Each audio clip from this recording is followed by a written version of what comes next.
Olá, pessoal. Tudo bem com vocês? Espero que sim. Então, hoje, a nossa aula é sobre os conceitos e as funções da literatura. Geralmente, esses conceitos são trabalhados nas primeiras aulas do ensino médio do primeiro ano.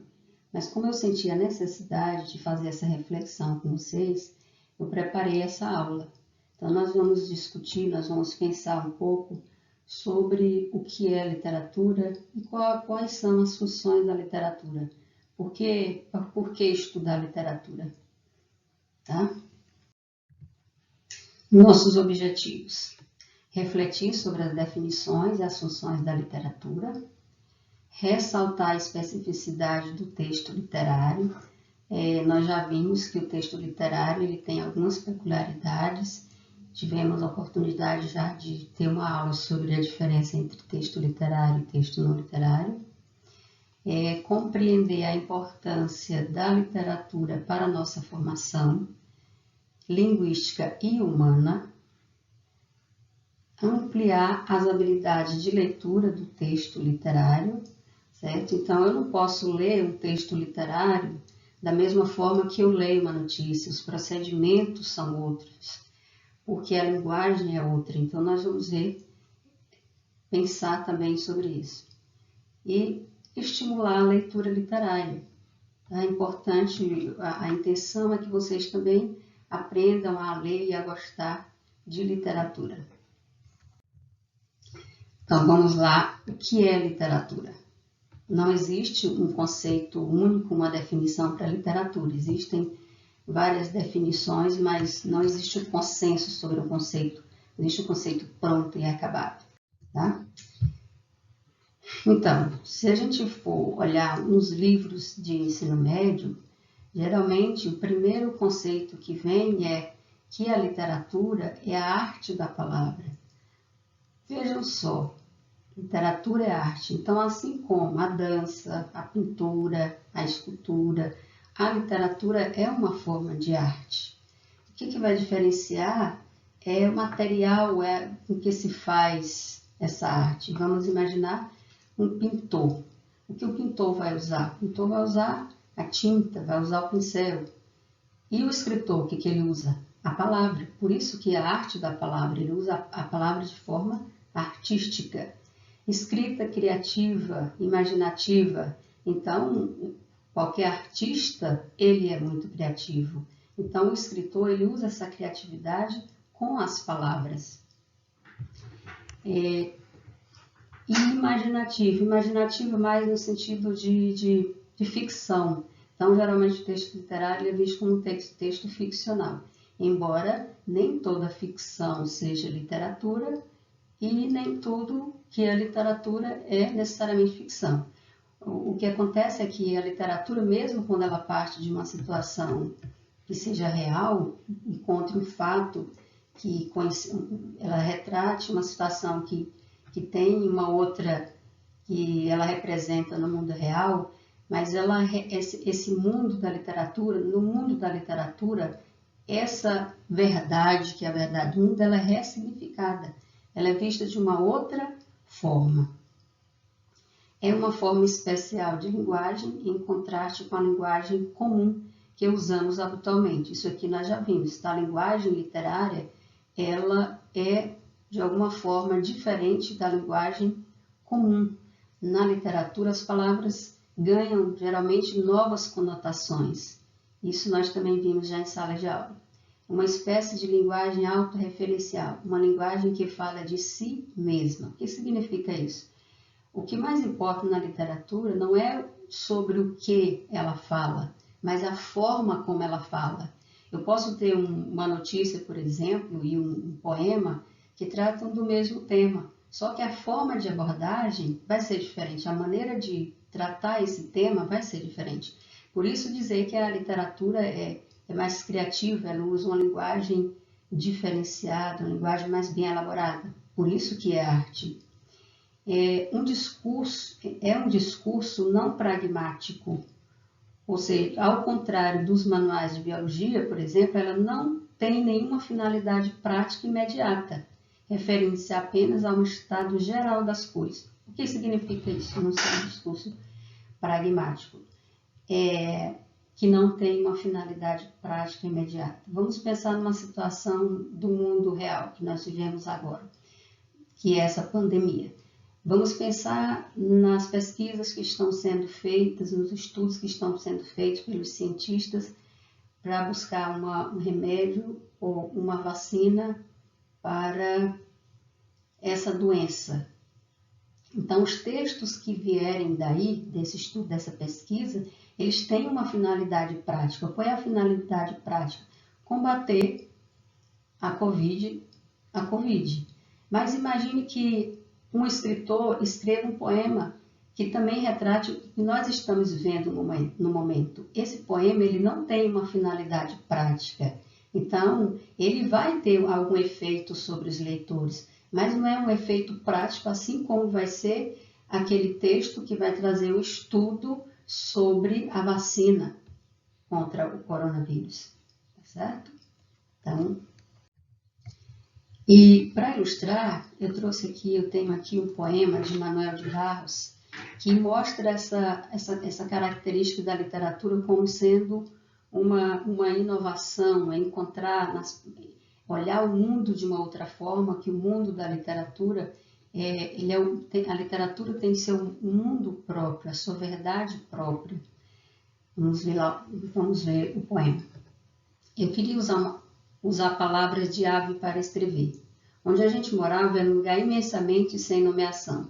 Ali a gente brincava de brincar com palavras, tipo assim, hoje eu vi uma formiga ajoelhada na pedra. Veja essa imagem.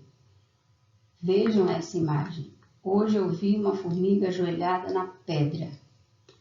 A mãe que ouvira a brincadeira falou, já vem você com suas visões, porque formigas nem têm joelhos ajoelháveis e nem há pedras de sacristias por aqui. Isso é traquinagem da sua imaginação. Veja aqui a imaginação. O menino tinha no olhar o silêncio de chão e na voz uma candura de fontes. O pai achava que a gente queria desver o mundo para encontrar nas palavras novas coisas de ver. Veja isso aqui, ó. Desver o mundo para encontrar nas palavras novas coisas de ver. Assim eu via a manhã pousada sobre as margens do rio, do mesmo modo que uma garça aberta na solidão de uma pedra. Prestem atenção nessas imagens. Eram novidades que os meninos criavam com suas palavras. Assim Bernardo emendou nova criação. Hoje eu vi um sapo com olhar de árvore, veja só. Então era preciso desver o mundo para sair daquele lugar imensamente sem lado. A gente queria encontrar imagens de aves abençoadas pela inocência. O que a gente aprendia naquele lugar era só ignorâncias, para a gente bem entender a voz das águas e dos caracóis. A gente gostava das palavras quando elas perturbavam o sentido normal das ideias. Está aqui o uso da palavra de uma forma criativa, inédita, diferente do sentido comum. Porque a gente também sabia que só os absurdos enriquecem a poesia. Então, quando ele diz que os absurdos enriquecem a poesia, aqui é um efeito que o texto literário, principalmente a poesia, apresenta, que é um efeito de estranhamento. Você encontra aqui nesse poema algumas imagens e frases que não são comuns. Quem vê alguém dizer que viu uma formiga ajoelhada na pedra? Né? Então, é preciso desver o mundo para encontrar novas palavras de ver. Então, para você ler um poema, é como se você tivesse que desver esse mundo das palavras, esse mundo mais concreto, mais denotativo, para você encontrar, dar a ela novos significados, novas conotações.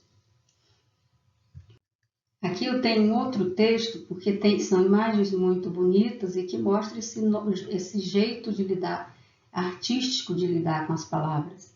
É um texto do Mia Couto, que foi do livro Terra Sonâmbula, então ele fala da realidade da guerra, os efeitos da guerra sobre as pessoas.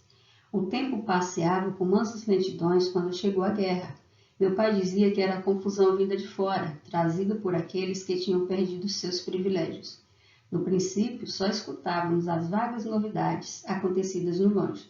Depois, os tiroteios foram chegando mais perto E o sangue foi enchendo nossos medos. Olha só, o sangue foi enchendo nossos medos. Não é uma frase comum. A guerra é uma cobra que usa nossos próprios dentes para nos morder. Também não é uma frase comum. Seu veneno circulava agora em todos os rios da nossa alma. De dia já não saímos, de noite já não sonhávamos. O sonho é o olho da vida. Nós estávamos cegos. Então, você pode pegar um livro de história e pode falar da realidade da guerra. Só que o jeito dele tratar é diferente. Não é poético como esse jeito. Não é tão criativo como é tratado no texto literário. E aí nós temos aqui uma síntese. Por ter de lutar com a linguagem de forma mais trabalhosa, mais bem elaborada, mais criativa, o mundo que essa linguagem encerra, a linguagem literária, é renovado de forma intensa. Então, é como a literatura ela é uma linguagem que vai ser sempre nova. Bom? E aqui nós vamos passar a falar das funções da literatura. E eu quero que vocês vejam, para vocês entenderem por que estudar literatura, o que eu aprendo ou o que eu ganho quando estudo literatura. Então, o contato com a literatura, pessoal, ele eleva o espírito, aguça a sensibilidade. Então, quando eu leio por prazer, por deleite, por passatempo, eu vou sentir, se eu sinto prazer, eu elevo o espírito e quando qualquer forma de arte, ela aguça a nossa sensibilidade. Então, nos torna mais humanos, mais sensíveis. Essa é uma das funções da arte em geral e da literatura também. A literatura promove reflexões sobre a vida e sobre o mundo, aumentando nossa capacidade de ver e de sentir. Amplia nosso conhecimento sobre a língua. Quando nós lemos literatura, não só literatura, mas principalmente literatura, nós temos mais intimidade com as palavras. Por que eu digo que com a literatura é mais? Porque a literatura ela tem mais, na literatura as palavras são mais, a linguagem mais dinâmica. Não existe um compromisso dos escritores, por exemplo, com as regras gramaticais. Não sei se vocês já ouviram falar, os poetas ele tem licença poética, quer dizer, ele tem liberdade para usar a linguagem como ele bem entender. E denuncia também a realidade, chamando a atenção para as questões sociais. E aí nós vamos ver alguns exemplos. Temos esse primeiro texto. Nesse primeiro texto, eu quero que vocês observem como a linguagem é trabalhada, como a língua é dinâmica na literatura. Esse texto também é do Manuel de Barros. Quando a avó me recebeu nas férias, ela me apresentou aos amigos. Este é o meu neto. Ele foi estudar no Rio e voltou de ateu. Vejam, voltou de ateu. Ela disse que eu voltei de ateu. Aquela preposição deslocada me fantasiava de ateu, como quem dissesse no carnaval, aquele menino está fantasiado de palhaço. Minha avó entendia de regências verbais. Ela falava de sério, mas todo mundo riu, porque aquela preposição deslocada podia fazer de uma informação xiste, uma piada. E fez. E mais, eu acho que buscar beleza nas palavras é uma solenidade de amor. Isso é o que a arte faz, busca beleza nas palavras. E pode ser instrumento de rir. De outra feita, no meio da pelada, um menino gritou: "Deselimina esse cabeludinho." Eu não deseliminei ninguém, mas aquele verbo novo trouxe um perfume de poesia à nossa quadra. Aprendi nessas férias a brincar de palavras mais do que trabalhar com elas. Comecei a não gostar de palavra engavetada. O que é uma palavra engavetada? Aquela palavra usada no seu sentido mais comum. Então, a literatura ela vai tirar essa palavra da gaveta e vai dar a ela uma nova significação, uma nova roupagem, um novo uso. Aquela que não pode mudar de lugar. Veja que é uma palavra engavetada. Aquela que não pode mudar de lugar, que não muda de sentido. Aprendi a gostar mais das palavras pelo que elas entoam do que pelo que elas informam. Ou depois, ouvi um vaqueiro a cantar com saudade. Ai, morena, não me escreve que eu não sei a ler. Aquele A, preposto ao verbo ler, ao meu ouvir, ampliava a solidão do vaqueiro. Então, vejam como as palavras aqui, você vê, são usos que nós não fazemos, mas que dentro do texto literário eles têm um significado, eles ganham um sentido novo, no conjunto ele cumpre a sua função. Aqui eu tenho um outro texto que trata mostra que a literatura também ajuda a gente a refletir sobre a vida, a sentir que nós não estamos sozinhos, que aquilo que nós sentimos, alguém também sente aquilo.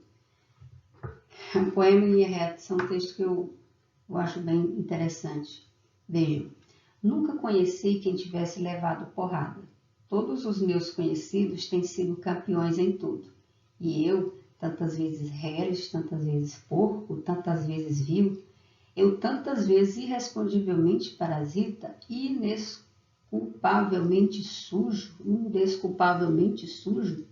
eu que tantas vezes não tenho tido paciência para tomar banho, eu que tantas vezes tenho sido ridículo, absurdo, que tenho rolado os pés publicamente nos tapetes das etiquetas, eu verifico que eu não tenho par nisso tudo nesse mundo. Toda a gente que eu conheço e que fala comigo nunca teve um ato ridículo, nunca sofreu enxovalho, nunca foi senão príncipes, todos eles príncipes na vida. Quem me dera ouvir de alguém uma voz humana, que confessasse não pecado, mas uma infâmia, que contasse não uma violência, mas uma cobardia. Não, são todos o ideal, se os ouço e me falo. Quem há neste largo mundo que me confesse que uma vez foi vil? Ó príncipes, meus irmãos, estou farto de semideus. Onde é que é a gente no mundo? Então sou só eu que é vil e errôneo na terra? Então, às vezes, a gente se sente sozinho, a gente pensa, só eu que erro, só eu que tenho problemas. Quando eu li esse texto, eu lembro muito das redes sociais, que lá as pessoas fazem um recorte da vida, talvez uma vida que seja ideal, e muita gente fica com depressão achando que a vida delas é tudo aquilo, e só eu que tenho problemas, só eu que tenho defeitos, só eu que tenho dificuldades, tá? Então a literatura também cumpre esse papel, faz a gente pensar sobre a vida, a entender melhor a nós mesmos e ao outro. E aqui a literatura como denúncia, que é o que a gente chama de literatura engajada, aquela que tem uma relação mais direta com os problemas sociais. Então, esse texto, do Navio Negreiro, é um texto que denuncia a escravidão e o transporte de negros para o Brasil. Então, ele foi escrito lá no século XIX, esse livro foi escrito mais ou menos em 1868. Nessa época já era proibido o tráfico de escravos, mas mesmo assim eles eram transportados ainda para cá. Então, Castro Alves, nesse poema, ele denuncia a forma como tanto a escravidão como a forma como esses escravos eram transportados para o Brasil nos porões dos navios. Vejam a imagem como é bastante forte. Era um sonho dantesco, o tombadilho que das luzernas a vermelho brilho, em sangue a se banhar, tinir de ferros, estalar de açoites, legião de homens negros como a noite, horrendos a dançar. Eles levavam chicotadas, e olha como ele diz, horrendos a dançar. Vejam, sintam as imagens, percebam as imagens. É importante quando a gente lê literatura, em geral a literatura principalmente, que você tente visualizar aquilo que você vai lendo. Então, esse é um procedimento interessante para ajudar você a entender. Negras mulheres suspendendo as tetas, magras crianças cujas bocas pretas regam o sangue das mãos.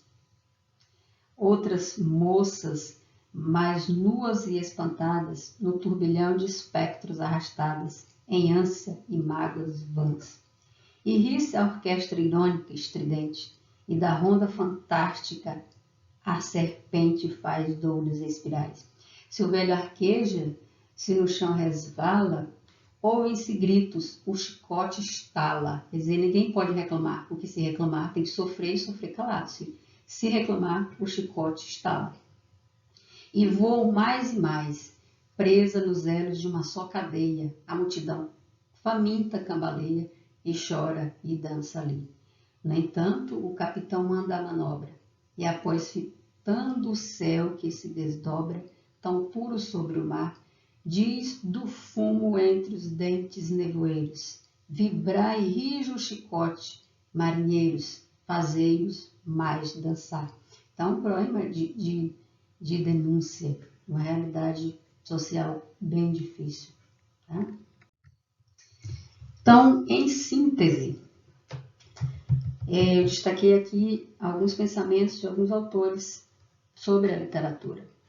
A literatura desenvolve em nós a cota de humanidade na medida em que nos torna mais compreensivos e abertos para a natureza, a sociedade, o semelhante. Nos torna mais sensíveis, nos torna mais conscientes.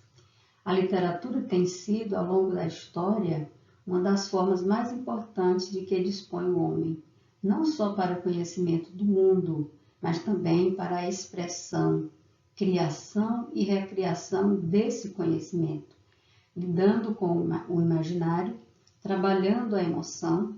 A literatura satisfaz nossa necessidade de ficção, de busca de prazer. Então é como se você assistiu a novela, você se satisfaz, porque é ficção, a literatura cumpre também esse papel. Então eu posso ler literatura só por puro passatempo, só para sentir prazer. E o interessante é que eu vou aprender sobre a vida, vou aprender sobre o mundo, vou aprender sobre a língua, mesmo que seja de forma inconsciente. Por isso que é bom ler por prazer, porque você está se divertindo, está se distraindo e você está aprendendo. A literatura é o retrato vivo da alma humana, é a presença do espírito na carne. Para quem às vezes se desespera, ela consola, mostrando que todo ser humano é igual e que toda dor parece ser única. Às vezes você está lendo um texto e você percebe, eu já tinha pensado nisso, eu já tinha me sentido assim, mas é como se eu fosse sozinha, só eu sentisse isso, tá? E aí, para terminar, eu trouxe um poema que ele vai mostrar para nós o quanto a literatura é atual. Esse é um poema de Carlos Drummond de Andrade, que foi publicado em 1945 num livro chamado A Rosa do Povo. E esses poemas foram escritos no período que transcorria a Segunda Guerra Mundial. Então ele fala do sofrimento da guerra. Então hoje muitos dizem que nós estamos vivendo uma guerra diferente, mas é uma guerra.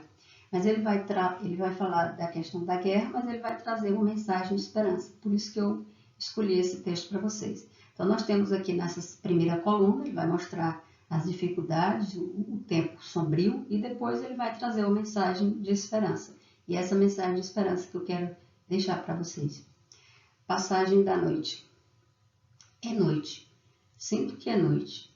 Não porque a sombra descesse, bem me importa a face negra, mas porque dentro de mim, no fundo de mim, o grito se calou, fez-se desânimo. Sinto que nós somos noite, que palpitamos no escuro e em noite nos dissolvemos. Sinto que é noite no vento, noite nas águas, na pedra. E que adianta uma lâmpada? E que adianta uma voz? É noite no meu amigo, é noite no submarino, é noite na roça grande, é noite, não é morte, é noite, de sono espesso e sem praia. Não é dor nem paz, é noite, é perfeitamente noite. Veja agora a mensagem de esperança. Mas salve olhar de alegria, e salve dia que surge. Os corpos saltam do sono, o mundo se recompõe. Que gozo na bicicleta. Existir, seja como for, a fraterna entrega do pão. Amar, mesmo nas canções. De novo andar, as distâncias, as cores, posse das ruas. Tudo que à noite perdemos e se nos confia outra vez. Obrigado, coisas fiéis. Saber que ainda há florestas, sinos, palavras. Que a terra prossegue seu grito e o tempo não murchou. Não nos diluímos. Chupar o gosto do dia. Clara amanhã. Obrigado. O essencial é viver. Então, nós terminamos aqui. Nas próximas aulas, nós vamos continuar estudando a história da literatura, tá bom? Então, tudo de bom para vocês e até... e esquecendo, vocês têm um exercício, eu vou mandando também um exercício que vocês vão responder sobre essas questões que nós discutimos aqui, tá? Na próxima aula a gente continua com a história da literatura, tudo bem? Tá. Até mais.